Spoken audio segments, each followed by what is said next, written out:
छत्तीसगढ़िया नूनी बाबू मला जय जोहार राम राम। आओ संगवारी हो छत्तीसगढ़ी बोली भाखा में मिनी ब्लॉग बनाथन। ये देखो संगवारी हो ये रे मोर नया दोस्त पटरू और ये महोदय पोकटैया मूल चबात है घाम तापत। ओकर बाद संगवारी हो छोड़ के मैं चल दे अपन बड़े पापा के दुकान में घूमे बर। तब मोर मुलाकात ये डोकरा से नहीं बेचारा अपन दुख दर्द ला मोला बतात रहीस। बेचारा के नंगा तकन सेरी है ऐसो के बरसात की बीमारी में खत्म हो गए। खैर संगवारी हो ओकर बाद मैं बैठ गया अपन बड़े दादा के दुकान में। राजश्री खाओ जी राजश्री बड़े वाला राजश्री है निपोर लेक जमोर राहत ले ये लइका मन पानी पियत तिसने में निपोर के गिला निखर पर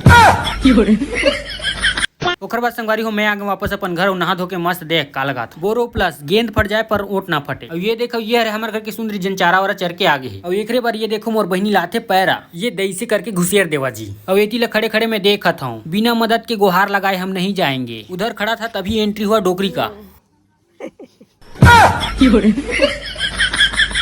मंदिर को तन घूमेल जाते हैं तो इसने ये देखा कौन हरा मन बहुत सारा लेडीज। अरे लेडीज हरे तलत मुँह जाना था नहीं पोर करत का ही मन ई मन करत है सरपंच के चुनाव के प्रचार।